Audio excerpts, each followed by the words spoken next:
إن الحمد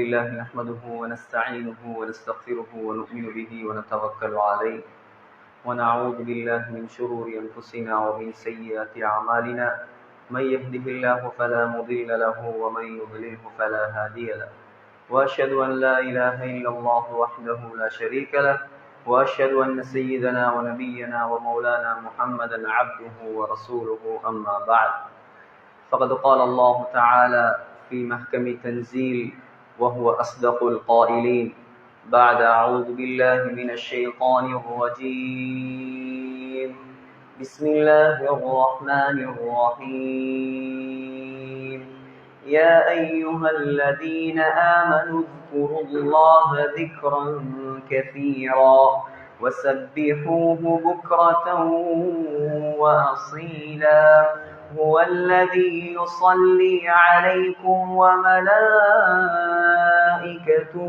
ليخرجكم من الظلمات إلى النور وكان بالمؤمنين رحيما صدق الله العظيم وقال النبي صلى الله عليه وسلم من حج فلم يرفث ولم يفسق رجع كيوم ولدته أمه رواه الإمام البخاري في صحيحه أو كما قال عليه الصلاة والسلام அளவில்லா அருளும் இணையில்லா கிருபையும் கொண்டு அகில உலகத்தை படைத்து பரிபாலித்து பராமரித்து இரட்சித்து பாதுகாத்து போஷிக்கக்கூடிய வல்லநாயன் ஆதி பரம்பொருள் அல்லாஹ் அவனுக்கு அனைத்து புகழும் அல்ஹம்துலில்லாஹ்.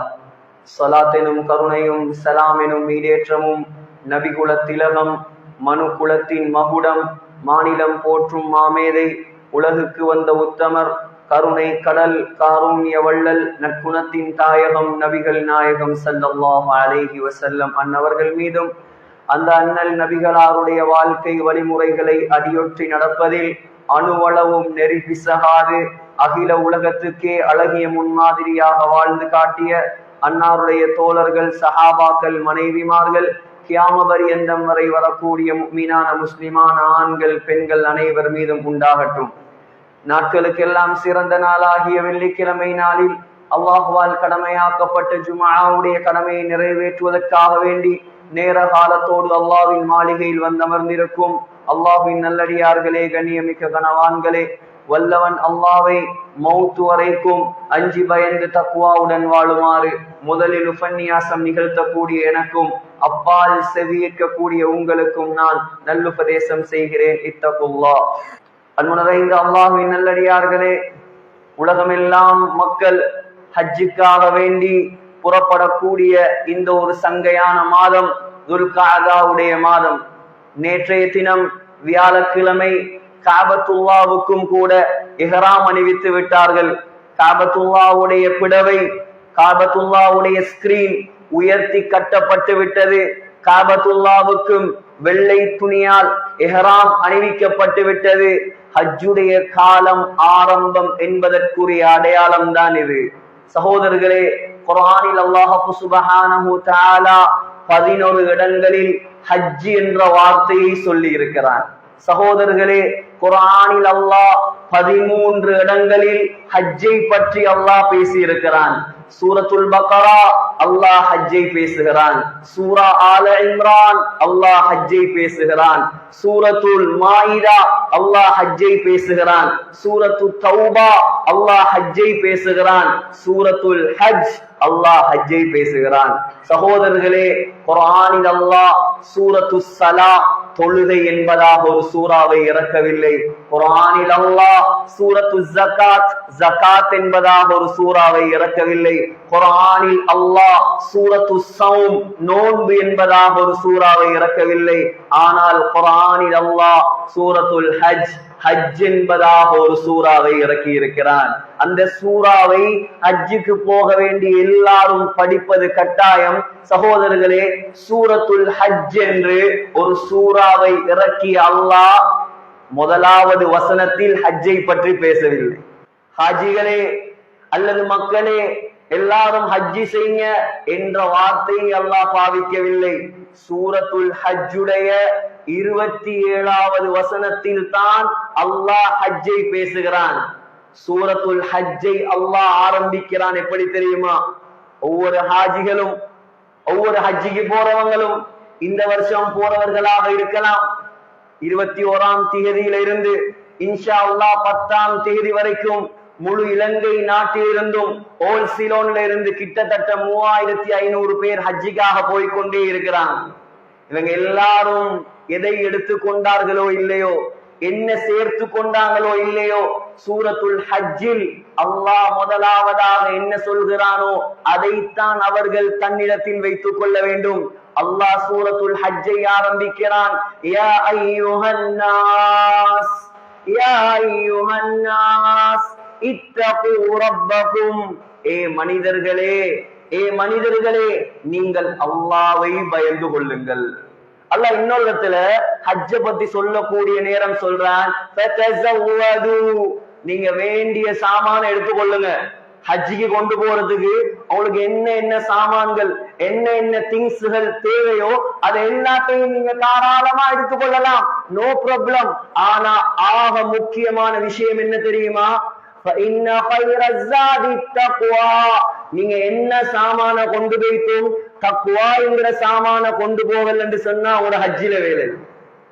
ஹஜ்ஜி செய்யக்கூடியவர்களுக்கு முதலாவது அல்லாஹ் உபதேசிக்கிறான், அல்லாஹ்வோட பயம் இருக்கும், அல்லாஹ்வோட அச்சம் இருக்கணும். ஹாஜிங்கிற பட்டத்துக்காக அல்ல ஹஜ்ஜி செய்வது. என்ன ஹாஜியார் யார்தான் இந்த பட்டத்தை கொண்டு வந்ததோ தெரியா? அப்படி என்றால் ஒவ்வொரு நாளும் தொழுகிறவரை பார்த்து முசல்லி என்று சொல்லணும். ஒவ்வொரு நாளும் ஒவ்வொரு வருஷமும் ஜகாத் கொடுக்கிறாரு, இவரை பார்த்து முஸக்கி, வாங்க முஸக்கி, இவர் பெரிய முஸக்கி என்று சொல்லணும்.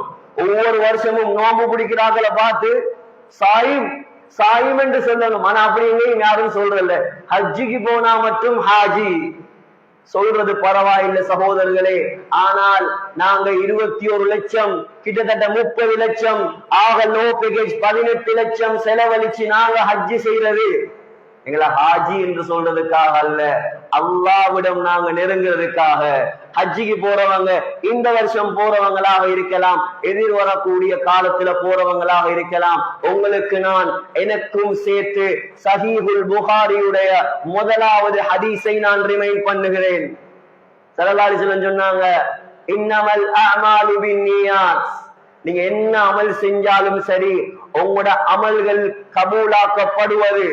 இன்னமா கபூலுல் அமால் அவ் இன்னமா கமாலுல் அமால். உங்களோட அமல்கள் கபூலாக்கப்படுவது, உங்களோட அமல்கள் பூர்த்தியாகுவது உங்களோட நியத்துகளை வைத்துத்தான். சகோதரர்களே, ஸல்லல்லாஹு அலைஹி வஸல்லமுடைய வார்த்தை இது. அல்லாஹ் என்ன குர்ஆன்ல சொல்றான்? ஹஜ்ஜ பத்தி சொல்லும் போது அல்லாஹ் என்ன சொல்றான்? வஅதிம்முல் ஹஜ்ஜ வல் உம்ரத லில்லாஹ். நீ ஹஜ்ஜி செய்றண்டா யாருக்காகவும் செய்யாதே, எனக்காக ஹஜ்ஜி செய். என்ன அடையும் இடம்தான் ஹஜ்ஜு. முதலாவது நீயத்து சரியாக இருக்க வேண்டும் சகோதரர்களே. இரண்டாவது விஷயம் என்ன தெரியுமா? நாங்க ஹஜ்ஜி செய்யக்கூடிய சல்லி ஹலாலான சல்லியாக இருக்கும். உமர் ரலியல்லாஹு அன்ஹு சொன்னாங்க, உமர் ரலியல்லாஹு அன்ஹு ரிவாயத் செய்றாங்க, யாரு ஹராமான சல்லி எடுத்துக்கொண்டு, வட்டி சல்லியா இருக்கலாம், ஏமாத்தின சல்லியா இருக்கலாம், யாருக்கு சரி பொல்லு வச்ச சல்லியா இருக்கலாம், இந்த சல்லியை எடுத்துக்கொண்டு யார் ஹஜ்ஜிக்கு வந்து லப்பைக் அல்லாஹும்ம லப்பைக், லப்பைக் அல்லாஹும்ம லப்பைக், யா அல்லாஹ் நான் வந்துட்டேன் உனக்கிட்ட, ஹஜ்ஜி செய்ய உனக்கிட்ட வந்துட்டேன் என்று யார் சொல்லுவாரோ அல்லாஹ் சொல்லுவானாம், லா லப்பைக், நீ எனக்கிட்ட வர வேண்டிய எந்த தேவையும் கிடையாது. நீ நல்லா இருக்கவும் மாட்டாய். ஹஜ்ஜை தூக்கி வீசிட்டேன் நான். வெரி இம்பார்ட்டன்ட் தான். எங்கட சோர்ஸ் ஆஃப் இன்கம், எங்களுக்கு வருமானம் வார வழி அது சரியான வழியாக இருக்கணும், ஹலாலான வழியாக இருக்கணும். அப்பதான் அந்த ஹஜ்ஜி அல்லாஹ்வுக்கிட்ட அக்செப்டட் ஹஜ்ஜாக மாறும். சாதாரண மக்கள் செஞ்ச ஹஜ் அல்ல இது சகோதரர்களே. சாதாரண இமாம்கள் செய்த அமல் அல்ல இது. இமாம் அத்தா இப்னு அபீ ரபாஹ் மிகப்பெரிய தாபிஈ, 200 சஹாபாக்கள்கிட்ட படிச்சவர், தந்த வாழ்க்கையில 70 ஹஜ்ஜிகள் செஞ்சார். இமாம் சுஃபியான் இப்னு உயைனா தந்த வாழ்க்கையில 70 ஹஜ்ஜி செஞ்சார். ஒவ்வொரு ஹஜ்ஜிலையும் அரஃபால வச்சு அல்லாஹ் கிட்ட துஆ செய்வார், اللهم لا تجعل هذا آخر عهد بك யா அல்லாஹ் இதை இந்த கடைசி சந்திப்பாக ஆக்கிடாதே. அடுத்த வருஷம் நாங்க சந்திக்கணும், இந்த அரஃபால உனக்கிட்ட கையேந்தோனும். 70வது ஹஜ்ஜ முடிச்சு சொன்னார், 70 தரம் நான் கேட்டேன், அல்லாஹ் 70 தரமும் எனக்கு தந்தான். இந்த வருஷம் கேட்கறதுக்கு எனக்கு வெக்கமா இருக்குது. அந்த வருஷம் ஹஜ்ஜி முடிய மௌத்தா போய்த்துட்டார். ஹசன் ரலியல்லாஹு அன்ஹு, ஹசன் ரலியல்லாஹு அன்ஹு, ஹுசைன் ரலியல்லாஹு அன்ஹு ஸல்லல்லாஹு அலைஹி வஸல்லம் உடைய பேரன் 25 ஹஜ்ஜி நடந்து செஞ்சாங்க. 25 ஹஜ்ஜி நடந்து செஞ்சாங்க. ஸல்லல்லாஹு அலைஹி வஸல்லம் தன்னுடைய வாழ்க்கையில ஒரே ஒரு ஹஜ்ஜி தான் செஞ்சாங்க, 4 உம்ரா தான் செஞ்சாங்க. ஸல்லல்லாஹு அலைஹி வஸல்லம் செஞ்ச 3 உம்ராவும் இந்த மாசம் தான் செஞ்சாங்க. துல்காதா மாசம் முதலாவது உம்ரா உம்ரத்துல் ஹுதைபியா, ஸல்லல்லாஹு அலைஹி வஸல்லம் உடைய இரண்டாவது உம்ரா உம்ரத்துல் கதா, ஸல்லல்லாஹு அலைஹி வஸல்லம் உடைய மூணாவது உம்ரா உம்ரத்துல் ஜிஹ்ரானா. இந்த 3 உம்ராக்களும் செய்தது இந்த துல்காதா மாதத்துல தான். 4வது உம்ராவைத்தான் துல் ஹஜ் மாதம் தன்னுடைய ஹஜ்ஜோட செஞ்சாங்க ஸல்லல்லாஹு அலைஹி வஸல்லம். மதீனால இருந்து துல் ஹுலைஃபால 1,24,000 சஹாபாக்களை கூட்டிக் கொண்டு தன்னுடைய அருமை மனைவி ஆயிஷா ரலியல்லாஹு அன்ஹா, உம்மு சலமா ரலியல்லாஹு அன்ஹா, அருமை மகள் ஃபாத்திமா ரலியல்லாஹு அன்ஹா எல்லாரையும் கூட்டிக் கொண்டு 100 ஒட்டகங்களை எடுத்துக்கொண்டு ஸல்லல்லாஹு அலைஹி வஸல்லம் ஹஜ்ஜிக்கு வந்தாங்க. அதுல 63 ஒட்டகத்தை தன்னுடைய கையால் அறுத்தாங்க ஸல்லல்லாஹு அலைஹி வஸல்லம். மிச்ச ஒட்டகத்தை அலி ரலியல்லாஹு அன்ஹு அறுத்தாங்க. நாயகம் செய்த ஹஜ்ஜி. சகோதரர்களே, 1000 பேசலாம் ஹஜ்ஜை பற்றி, நேரமிடம் கொடுக்காது, நேரமிடம் கொடுக்காது. போகக்கூடிய இடம் அந்த காபா, அந்த மக்கா சாதாரணமான இடமா? சாதாரண பூமியா இது? உலகத்தில் நம்பர் 1 பூமி மக்கா. நாங்க ஜாவத்த பள்ளியில, புகாரியுடைய ஹதீஸ சொல்றேன், நாங்க ஜாவத்த பள்ளியில அல்லது முழு உலகத்துல எந்த பள்ளியில 1,00,000 தொழுகை தொழுறதும் சரிதான், அந்த காபத்துல்லாவுக்குள்ள போய்த்து 2 ரகாத் தொழுறதும் சரிதான். கிடைக்குமா பாக்கியம் சகோதரர்களே? நாங்க எங்கட பள்ளியில 1000 தொழுகை தொழுவதும் சரிதான். ஸல்லல்லாஹு அலைஹி வஸல்லம் உடைய அந்த மதீனா முனவரால 2 ரகாத் தொழுறதும் சரிதான். நாங்க எங்கட பள்ளியில 500 தொழுகை சரி தொழுறதும் சரிதான். மஸ்ஜிதுல் அக்ஸாக்கு போயிட்டு 2 ரகாத் சுன்னத்து தொழுறதும் சரிதான். அவ்வளவு பாக்கியமான இடம் தான் அந்த மக்கா. இன்ன அவ்வல பைத்தின் உதிஅ லின்னாஸ், அல்லாஹ் சொல்றான், முழு உலகத்திலையும் மக்களுக்காக வேண்டி நான் கட்டிய முதலாவது பள்ளி அது. சாதாரண பள்ளி இல்ல சகோதரர்களே. அந்த காபாவுக்கு மேலால 7வது வானத்துல அல்லாஹ் ஒரு பள்ளி கட்டி வச்சிருக்கிறான். குர்ஆனை பெறட்டுங்க, சூரத்து தூர் எடுத்து பாருங்க. வத்தூர் வகிதாபின் மஸ்தூர் ஃபீ ரக்கின் மன்ஷூர் வல் பைத்தில் மஅமூர். அல்லாஹ் சத்தியம் செய்கிறான், பைத்துல் மஅமூர் என்று சொல்லக்கூடிய பள்ளிவாசல் மீது சத்தியமாக. உலகத்துல காபத்துல்லாவுக்கு நேராக 7வது வானத்தில் அல்லாஹ் கட்டி இருக்கிறான் அந்த பள்ளிய. சகோதரர்களே, கண்ணியமானவங்களே, எவ்வளவு பிரம்மாண்டமான பள்ளி என்று சொன்னா, ஸல்லல்லாஹு அலைஹி வஸல்லம் சொன்னாங்க, ஒரு நாளைக்கு அந்த பள்ளிவாசலுக்குள்ள 70,000 மலக்குமார்கள் போறாங்க. போற எந்த மலக்கும் ரிட்டர்ன் வார சரித்திரம் கிடையாது. யார் கட்டியது? அல்லாஹ்வுடைய பள்ளி. அது எங்க இருக்குது? காபாவுக்கு மேல இருக்குது. போய் யோசிச்சு பார்க்கணும், எப்படி இருக்கும்? தெரியாம படிக்காம அவங்களை நம்பி இவங்களை நம்பி ஹஜ்ஜிக்கு போய்த்திடப்படாது. ஹஜ்ஜிக்கு போற நாங்க ஒவ்வொரு யூனிட்டையும் படிச்சு கொண்டுதான் ஹஜ்ஜிக்கு போகும். கண்ணியமான சகோதரர்களே, அந்த மக்கா 1000 சொல்லலாம். முஹம்மது ஸல்லல்லாஹு அலைஹி வஸல்லம் பிறந்தது மக்கா. கதீஜா ரலியல்லாஹு அன்ஹாவை திருமணம் முடிச்சது மக்கா. குர்ஆனை அல்லாஹ் முதலாவது இறக்கியது மக்கா. அபூபக்கர் ரலியல்லாஹு அன்ஹு இஸ்லாத்துக்கு வந்தது மக்கா. உமர் ரலியல்லாஹு அன்ஹு இஸ்லாத்துக்கு வந்தது மக்கா. ஃபாத்திமா நாயகி பிறந்தது மக்கா. அலி ரலியல்லாஹு அன்ஹு பிறந்தது மக்கா. ஜிப்ரீல் அலைஹிஸ்ஸலாத்து ஸல்லல்லாஹு அலைஹி வஸல்லம் 600 ரெக்கைகளோட முதலாக கண்டது அந்த மக்கால தான். திரும்பி பார்த்தாங்க ஸல்லல்லாஹு அலைஹி வஸல்லம். புகாரியுடைய ரிவாயத், யாரோ கூப்பிடுறாங்க. திரும்பி பார்த்தா ஒருத்தர் நிக்கிறார். தலை வானத்தில் இருக்கிறது, கால் பூமியில் இருக்கிறது. சுப்ஹானல்லாஹ், கற்பனைக்கு எட்டாத புனித பூமி அந்த மக்கா. முஸ்னத் அஹ்மதுல ரிவாயத் வருது, ஸல்லல்லாஹு அலைஹி வஸல்லம் சொன்னாங்க, ஜிப்ரீல நான் கண்டேன், அவர் ரெக்கைகளை விரித்திருந்தார். அவர் ரெக்கைகள்ல இருந்து முத்துக்களும் மாணிக்கங்களும் கொட்டிக்கொண்டே இருந்தது. சுப்ஹானல்லாஹ், உலகத்தில் பிரம்மாண்டமான படைப்பு நாயகத்துக்கு முதலாவது காட்சி தந்தது அந்த மக்கா தான். சகோதரர்களே, இன்னும் என்ன சொல்லலாம்? துஆ கபூலாக கூடிய 15 இடங்களை அல்லாஹ் வைத்திருக்கிறான். மக்கா ஹரத்துக்குள்ள மட்டும் சுப்ஹானல்லாஹ் மதாஃப் துஆ கபூலாகிற இடம், ஹஜருல் அஸ்வத் துஆ கபூல், முல்தஸம் துஆ கபூல், மீசாப் தங்கப்பீலி துஆ கபூல், ருக்னுல் யமானி துஆ கபூல், ஹிஜ்ரே இஸ்மாயில் துஆ கபூல், ஜம்சம் கிணறு துஆ கபூல். சகோதரர்களே, சஃபா துஆ கபூல், மர்வா துஆ கபூல், அரஃபா துஆ கபூல், முஸ்தலிஃபா துஆ கபூல், மினா துஆ கபூல். எப்படியான இடம் அது? அங்க போயிட்டு நாங்க ரூம்ல ரெஸ்ட் எடுத்தா எவ்வளவு பெரிய நஷ்டம். போன ஒரு ஹஜ்ஜில அரஃபாவுல மினாவுல நினைக்கிறேன், ஒரு கூட்டம் உட்கார்ந்து லவி போட்டு கொண்டிருக்கிறாங்க. என்ன லைவ் பாருங்க, எங்களை ஹஜ்ஜிக்கு கூட்டி கொண்டு வந்து ஏமாத்தி விட்டாங்க, எங்களை ரோட்ல போட்டுட்டாங்க. சகோதரர்களே, ஏஜென்சி காராக்களுக்கு நான் வக்காலத்து வாங்க இல்லை. என்ன சொல்றேன் என்றா, அவர் நாட்டுக்கு திரும்பி வரத்தானே வேணும். எங்க போறார் அவர்? ஏமாத்தினவர் எங்க போற? இங்க வரத்தானே வேணும். அதுக்காக எங்கட ஹஜ்ஜ நாங்க நாசமாக்குறதா? ஹஜ் என்றாலே தியாகம், ஹஜ் என்றாலே பொறுமை. ஸல்லல்லாஹு அலைஹி வஸல்லம் என்ன சொன்னாங்க? உண்ட ஹஜ் அக்செப்டட் ஹஜ்ஜாக மாற வேண்டுமா? 2 கண்டிஷன் இருக்கிறது, 2 நிபந்தனை.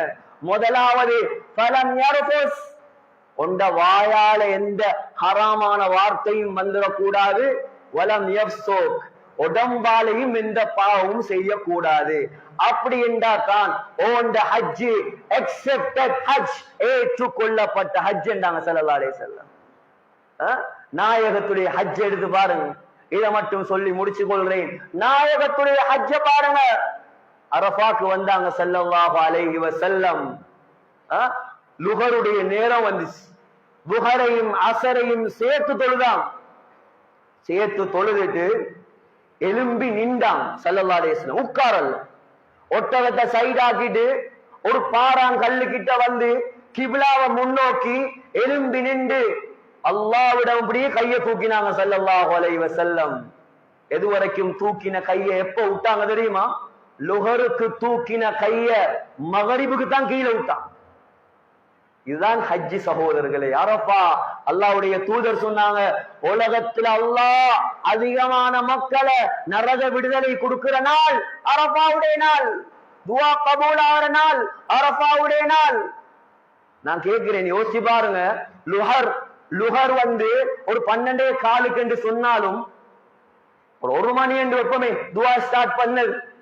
1 மணி, 2 மணி, 3 மணி, 4 மணி, 5 மணி, 6 மணி, சில நேரம் சவுதியில மகரிபுக்கு பாங்க சொல்லும் 7 மணிக்கு போறது. கிட்டத்தட்ட more than 5-6 hours ஸல்லல்லாஹு அலைஹி வஸல்லம் துஆல இருந்திருக்கிறான். நாயகத்துக்கு என்ன தேவை? துனியால ஏதாவது தேவையா? அல்லாஹ் கேட்டான், யா ரசூலல்லாஹ், மக்காவுடைய மலையெல்லாம் தங்கமா போணுமா? சொன்னாங்க, லா யா ரப், வேணாம் யா அல்லாஹ், நாங்க என்ன கேட்டிருப்போம், மக்கா மலை அல்ல முழு உலக மலையும் தங்கமாக்கிட்டா. எங்கட அருமை தூதர் அன்பு நாயகம் சொன்ன வார்த்தை, லா யா ரப், எனக்கு அந்த தங்க மலையெல்லாம் வானாம் யா அல்லாஹ். அஜு யௌமா வஅஷ்பஉ யௌமா, ஒரு நாளைக்கு நான் வயிறு நிரம்பினா அடுத்த நாள் நான் பசியில் இருக்கும்.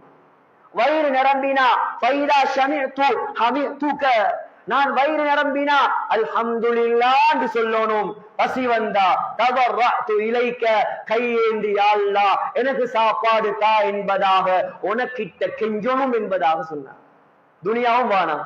அப்ப ஆகிரம் மறுமை என்ன வேணும்? மறுமையில பாங்கு துஆ நாங்க என்ன ஓதுறோம்? அல்லாஹும்ம ரப்ப ஹாதிஹி தஅவத்தி தாம்மா வஸலாத்தில் காயிமா ஆதி முஹம்மதனில் வசீலா. வசீலாண்டா என்ன தெரியுமா? சுவர்க்கத்துல ஆக உயர்ந்த படித்தரம் தான் வசீலா. அல்லாஹ்வுக்கு ரொம்ப நெருக்கமான படித்தரம் தான் வசீலா. உலமாக்கள் சொல்றாங்க 24 மணித்தியாலமும் அந்த சுவர்க்கத்துல இருந்தா அல்லாஹ்வை பார்த்து கொண்டே இருக்கேலுமாம். அப்படியான இடம் தான் சொர்க்கத்துல வசீலா. அது ஒருத்தருக்கு தான் அல்லாஹ் கொடுப்பான். அதுதான் முஹம்மது ஸல்லல்லாஹு அலைஹி வஸல்லம். துனியாவிலையும் ஒன்றும் தேவையில்ல, ஆகிரத்திலையும் ஒன்றும் தேவையில்ல. துஆ கேட்டது யாருக்கு சகோதரர்களே? எனக்கும் உங்களுக்கும் தான். நாங்க ஒத்துமையா இருக்கணும், நாங்க சந்தோஷமா இருக்கணும், நாங்க பிரிஞ்சிடக்கூடாது, எங்களை அல்லாஹ் அழிச்சிடக்கூடாது. நீண்ட ரிவாயத் இருக்குது, பெருட்டி பாருங்க. ஸல்லல்லாஹு அலைஹி வஸல்லம் யாருக்கு துஆ செஞ்சாங்க? ஷைத்தான் தலையில மண்ணள்ளி போட்டுட்டு ஓடினான் அழுது கொண்டு. நாயகத்திலே துஆ அல்லாஹ் கபூல் செஞ்சிட்டான் என்பதாக. அப்ப நீங்க எவ்வளவு கேட்கணும், நான் எவ்வளவு கேட்கணும், அல்லாஹ் கிட்ட எவ்வளவு கெஞ்சணும், எவ்வளவு அழணும் அந்த அரஃபாவுடைய மைதானத்துல. கண்ணியமான சகோதரர்களே, எனவே ஹஜ்ஜுடைய காலம் இந்த வருஷம் ஹஜ்ஜிக்கு போறவங்க நல்லா ஞாபகம் வச்சு கொள்ளுங்க. தயவு செய்து முதலாவது நீயத்து, இரண்டாவது அல்லாஹ்வுக்காக வேண்டி ஹலாலான சல்லி, அதுக்கு பின்னால முறையான திறமையான அனுபவம் உள்ள உலமாக்களை பிடிச்சி ஹஜ்ஜுடைய சட்டத்தை கம்ப்ளீட்டாக படிச்சதுக்கு பின்னால நீங்க பிளைட்ல கால் வைக்கும். அப்பதான் உங்களோட ஹஜ்ஜி பெர்ஃபெக்டான ஹஜ்ஜாக, சிறப்பான ஹஜ்ஜாக, உங்களோட மனசுக்கே பொருத்தமான ஹஜ்ஜாக மாறும். எனவே எல்லாம் வல்ல அல்லாஹ் சுப்ஹானஹு வ தஆலா இந்த மஜ்லிஸ்ல உட்கார்ந்திருக்கக்கூடிய, இந்த பள்ளிவாசல்ல உட்கார்ந்திருக்கக்கூடிய எல்லா சகோதரர்களுக்கும் அவங்களோட குடும்பத்துக்கும் ஹஜ்ஜி செய்யற பாக்கியத்தை தருவானாக. யா அல்லாஹ் எங்களோட பாவங்களை மன்னிப்பாயாக, எங்களை பொருந்திக் கொள்வாயாக. உலகத்துல வாழக்கூடிய காலத்துல ஹஜ்ஜுடைய பாக்கியத்தை தருவாயாக. எங்களோட கடைசி நிலைமைய மதீனா முனவ்வரால, மஸ்ஜிது நபவியில, ரௌதா ஷரீஃபில சுஜூதுடைய நிலைமையில சொர்க்கத்தை கண்ணால கண்டவர்களாக, லா இலாஹ இல்லல்லாஹ் என்ற கலிமா சொன்னவர்களாக யா அல்லாஹ் எங்களை மௌத்தாக்கிடுவாயாக. ஆமீன் ஆமீன் யா ரப்பல் ஆலமீன். வ ஆகிரு தஅவானா அல்ஹம்துலில்லாஹி ரப்பில் ஆலமீன்.